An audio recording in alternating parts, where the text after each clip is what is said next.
यूक्रेनी F-16 ने कैसे शाहिद ड्रोन को तबाह किया। F-16 से दागी गई AIM-9 मिसाइल, यूक्रेनी सीमा में मार गिराया गया रूसी ड्रोन।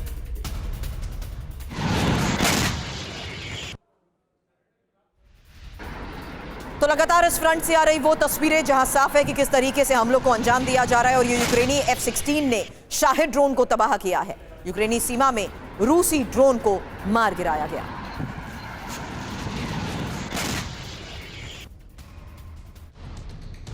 यूक्रेन के ज़ेपोरिज़िया पर रूसी हमले को लेकर खबर, जहां 3 कामिकाज़ी ड्रोन से हमला हुआ। इसी हमले में एक नागरिक की जान गई जबकि 7 घायल बताए जा रहे हैं। ज़ेपोरिज़िया की फिलहाल तस्वीर, जहां ज़ेपोरिज़िया पर रूसी हमला।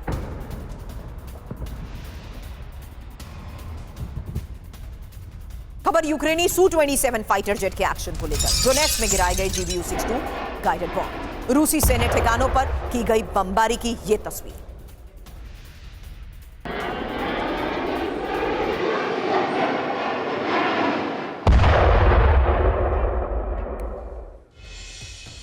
डोनेट्स्क रूसी सेना ने दबाव बढ़ाया और यूक्रेनी सेना ताबड़तोड़ हमले कर रही है। कई यूक्रेनी इलाकों पर रूस का कब्जा हो चुका है। यही वजह है कि अब डोनेट्स्क में भी लगातार आमने सामने की जंग की तस्वीरें सामने आई। लेकिन इस बीच यूक्रेनी सेना कैसे ताबड़तोड़ हमलों को अंजाम दे रही है, उसकी ये एक तस्वीर देखिए।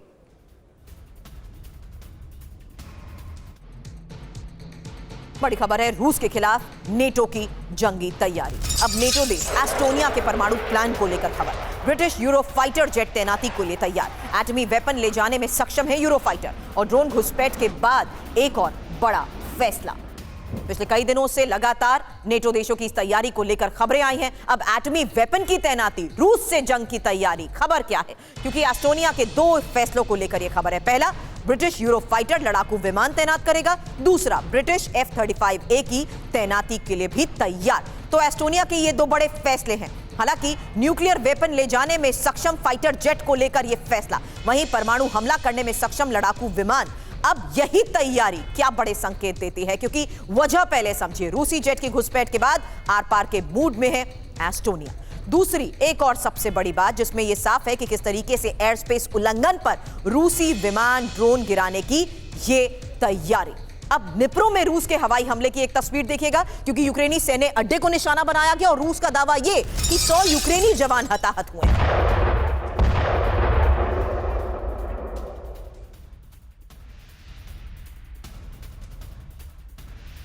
यूक्रेनी सैन्य अड्डे को टारगेट किया गया। लगातार इस फ्रंट पर हो रहे हमलों को लेकर तस्वीरें आ रही हैं और ये आज की निप्रो की वो तस्वीर जहां रूस ने हवाई हमले को अंजाम दिया है। यूक्रेन का रूसी तेल रिफाइनरी पर हमला, एक और खबर है, और ये बशकोतुर्स्तान की रिफाइनरी में लगी आग की तस्वीर, जहां 1500 किलोमीटर दूर से ड्रोन आया।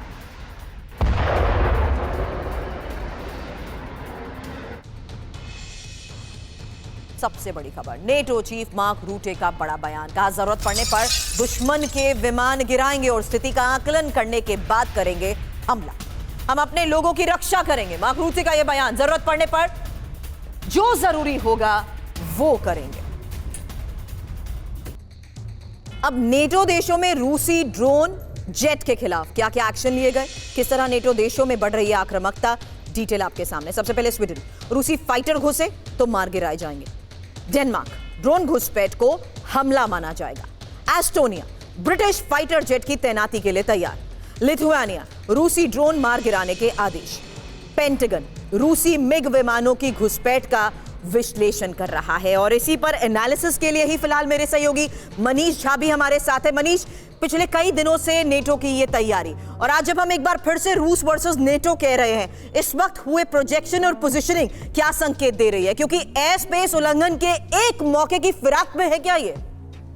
देखिए, इसमें कोई दो राय नहीं कि जिस तरह के हालात बने हैं पिछले 12 घंटे के दरमियान, और जिस तरह से राष्ट्रपति ट्रंप ने एक तरह से ग्रीन सिग्नल दे दिया है, उसके बाद तो नाटो के हौसले बुलंद हैं और एक छोटी सी चिंगारी इस महायुद्ध को शुरू कर सकती है।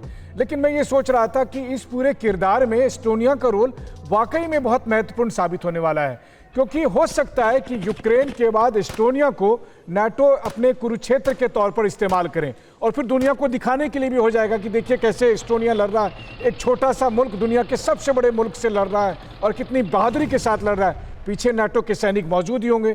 इस वक्त एस्टोनिया के एयर स्पेस को बचाने के लिए न केवल ब्रिटिश यूरोफाइटर्स बल्कि इसके अलावा राफेल या फिर दूसरे और जो यूरोपीय देशों के फाइटर जेट हैं वो सब मौजूद हैं।